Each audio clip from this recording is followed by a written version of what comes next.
Hello and welcome to another episode of BBP's Recipes. I'm making pasta. So if you've never had fresh pasta, it actually is a really big difference between fresh pasta and preserved dried pasta from the store. You can dry this pasta. I'm going to show you a few of the tools that I have, but you don't really need any of the tools. You can do it with not a whole lot.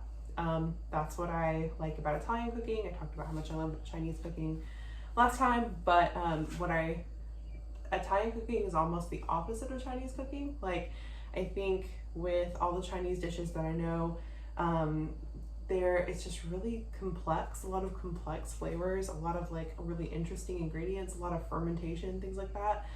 And with Italian cooking, it's the opposite in that I think the best Italian recipes use the fewest ingredients and the most simple ingredients, and just put a few things together to make something that's really delicious.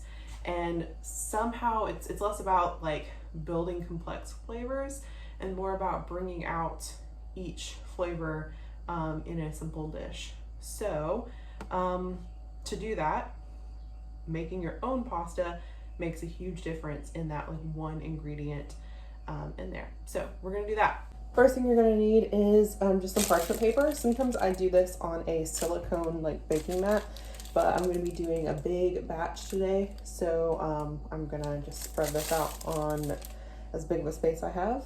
And then I'm gonna be using semolina flour.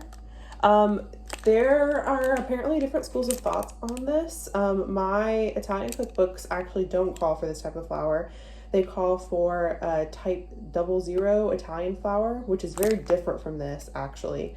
It's very fine flour, and I've made it with that type of dough or that type of flour. I bought it online, like from Italy. But this kind of flour is more readily available, and it also, the differences are the type 00 flour makes a much more like subtle, like a softer noodle, and it's really good. It's really light. It's almost like eating eggs. I don't even know how to describe it. It's really good. This is going to make for a heartier noodle, and also maybe a little bit more flavor to the noodle, like a richer flavor. And I just learned recently that this is probably a little better for carbonara, which is what I generally make with this pasta. So this is going to be fine. But you can experiment with different flours. You can also just use all-purpose flour, but I like using this kind. It makes a really good like al dente texture to the flour. So I'm actually going to use this whole package. You generally want to weigh it in grams. So sometimes I will weigh my packages or weigh however much flour I'm using, because generally for every 100 grams of flour, you're going to use 1 egg. But this is 680 grams. It says it on there. So I just use the whole thing and then use about 7 eggs. I kind of see how that goes. So you're going to take your flour and dump it all out. Again, this is 680 grams. And then you're going to make a well in the center. And I'll try to do an above view of this. But kind of like an evenly dispersed well. Make it kind of big because you're going to put 7 eggs in there. Now, one thing about this is that it's best if your eggs are not cold, if they're room temperature. So maybe let those eggs sit out for a while. All right, so you see my flour with my little well. So we will just dump in our eggs. There's like, some people try to use less whites and more yolks and whatever, but I just use the whole egg. I'm gonna start with 6 and then see if we need a 7th actually.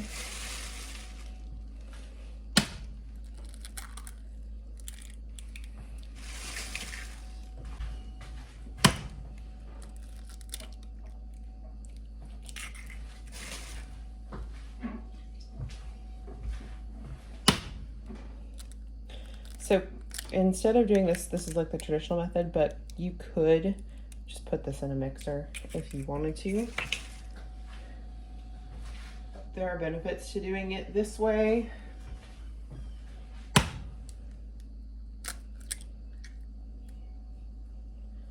But if you're, if your palate isn't that discerning, then you can just mix it.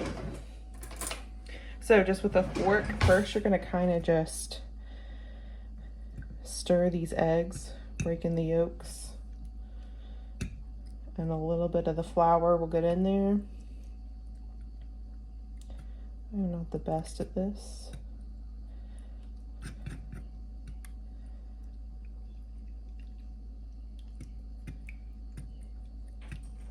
But yeah, you'll see a little bit of the flour's getting in. So then you kind of like put a little more in. And basically you're slowly incorporating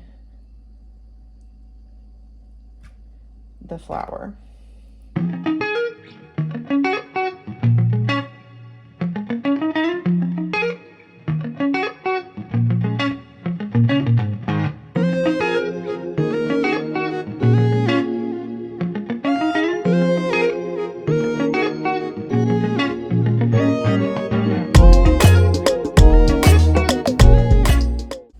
So this is a drier flour, so I think it needs a little bit more water. I don't think I want it to be, I mean, it's not bad. This would be fine the way it is, I think. But I think I'm gonna add a tiny, just a few splashes of water, get it a little more wet. And in the process of actually doing the noodles, you might end up adding a little more water, a little more flour, depending on what's going on. So I'm adding a little bit more, kind of getting at these last little crumblies here. And then once I'm satisfied with it, I am going to let it rest in the fridge for an hour or so. Again, I've made it before where I haven't let it rest, and it's still really good, but we're supposed to let it rest. So we will. Yeah, see, I feel like this is just a little bit better. It's a little more smooth. The dough's a little more smooth than before I added that water. And that's kind of what you want. You don't want it too crackly. You see, it's a little cracky. Just because this kind of flour does that. But see the cracks.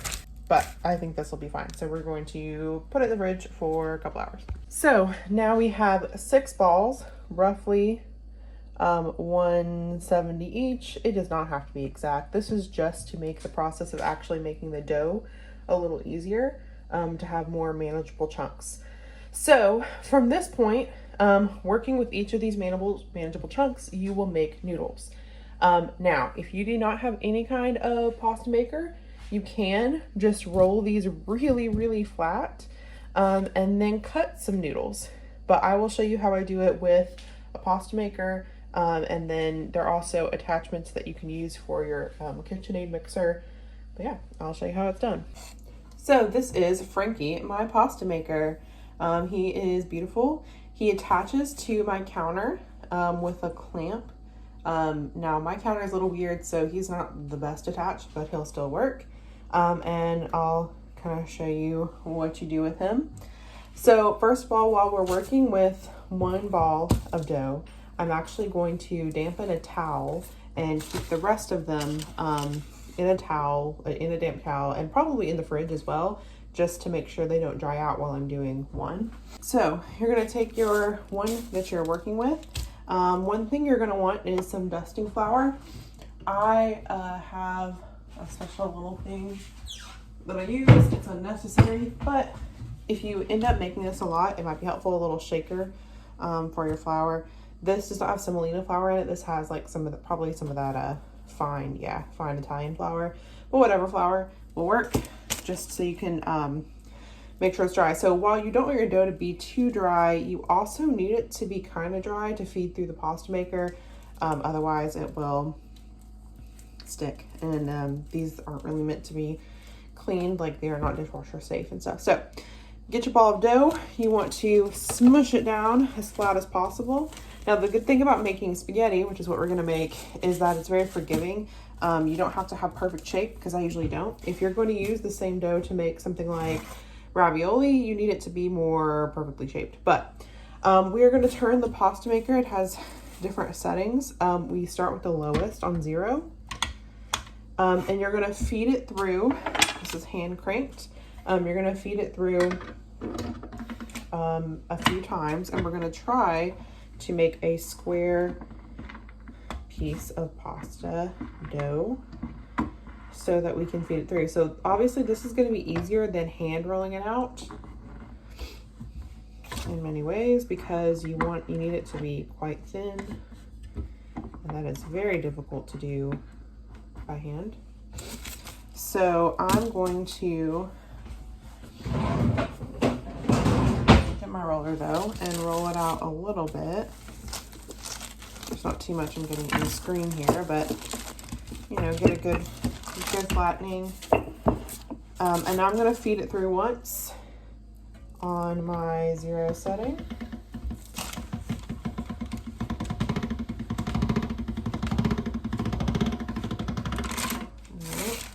So here it is. Now I'm going to try to make it square. So I'm going to fold it in, and I'm actually just going to double fold it. This is actually, now that I've run it through once, it's a little wet, which is good. So I folded it in on itself into a little square, and I'm feeding it through on that same setting of 0. So I'm going to be running it through 0 a few times, just to get a good shape. So here's, I mean, I could stop now and start running it through on lower settings, but I'll do it one more time. Gonna run it through. I folded the ends in and folded it over to make a square.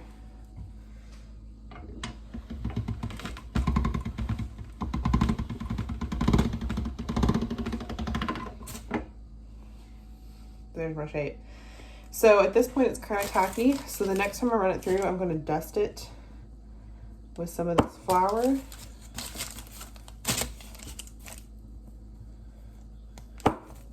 Just to make sure it doesn't get stuck, and I'm going to turn it to 1. So now it should come out a little bit thinner.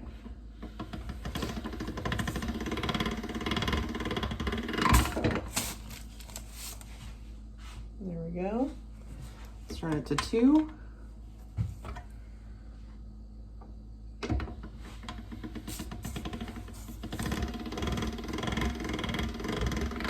And you'll notice my edges are a little rough, like that's not perfectly square. You can get a better square on that. Well, one, it's easier with a finer flour, but also if you're making ravioli, it's important. If you're making spaghetti, it's really not. Turning it to a 3.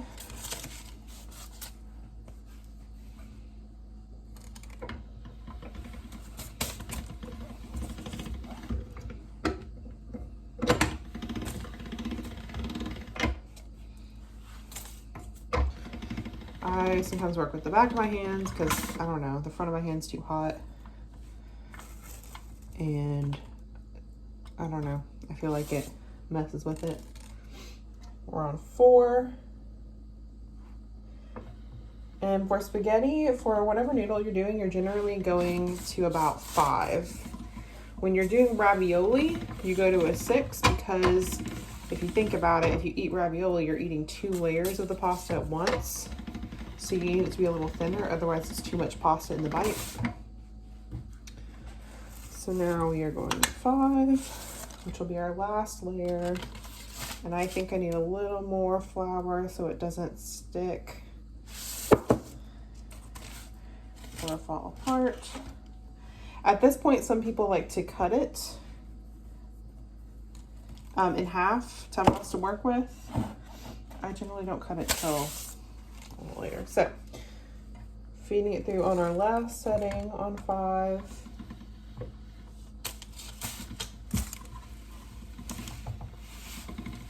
With this type of flour, begins to look like, I don't know, it's like dried skin. Okay, so backing up, here's my final pass of that. And if you want to look at it close up, it's pretty thin. You can definitely see light through it. I don't know if this is considered window pane or not. Just be able to, if it's window pane, you'll just be able to see through it completely. I don't think that's the case. But this is a really hard flour. So anyway, so at this point, with it this big, then I'm going to fold it in half and cut it before I make the spaghetti cut. So I'm just going to fold it on top of itself.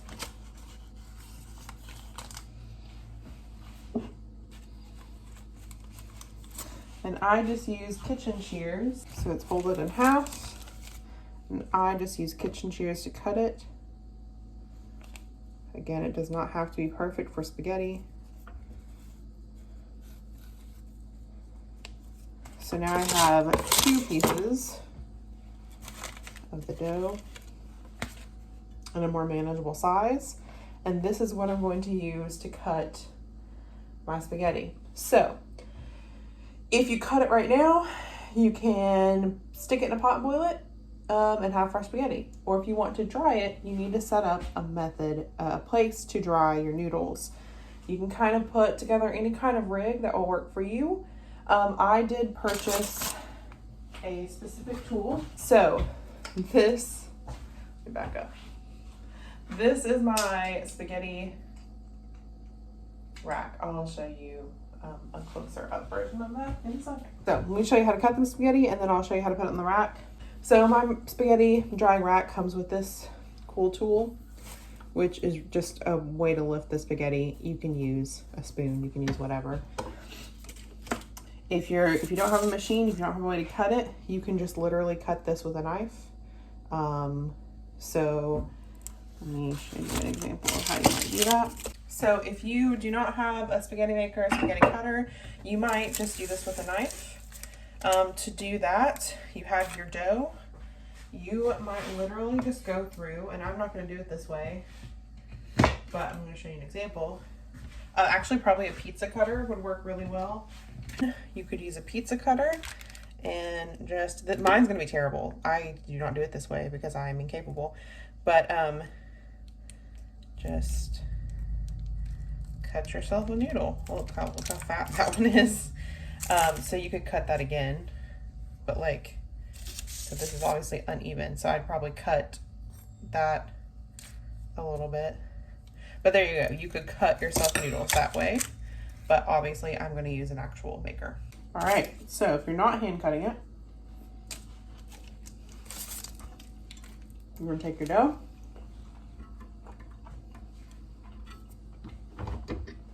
and then you're going to put it in the top part, which is the cutting part. And I'll get this from a few different angles on the fast motion. Here is definitely where you want to make sure your dough is not too wet, because you don't want to get it stuck in here. But you feed it through.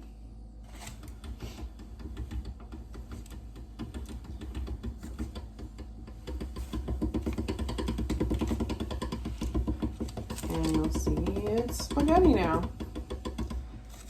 About halfway through, you take your tool to grab it, let it continue going.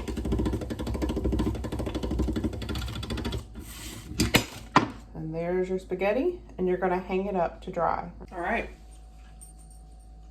I have some on my little tool here to dry. I have my rack. And what's cool about this is you just kind of slip it on and then slip those needles off. And that is what it looks like. So I will eventually put all my noodles there.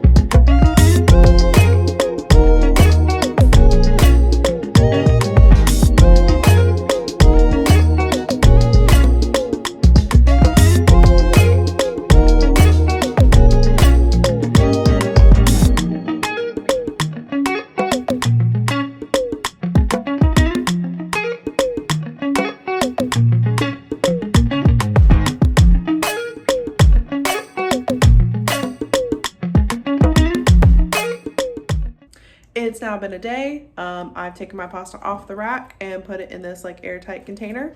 It's good for about 2 months in here now that it's dry. Not longer than that because there's no preservatives.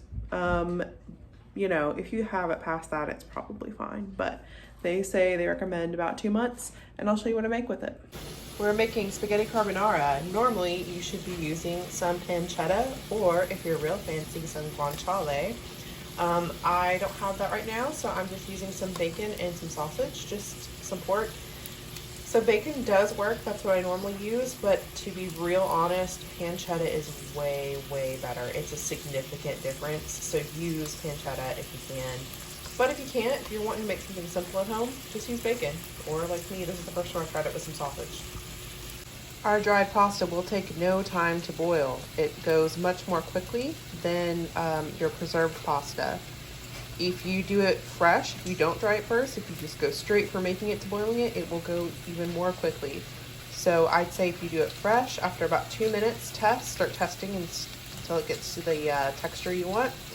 Maybe with this one, 4 minutes, then check. I've drained my noodles, left a little bit of the pasta water in there, added the meat, added some parm. Now I'm gonna stir.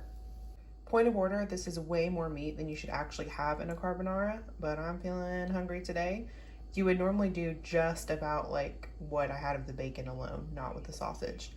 Now I'm going to add 1 egg.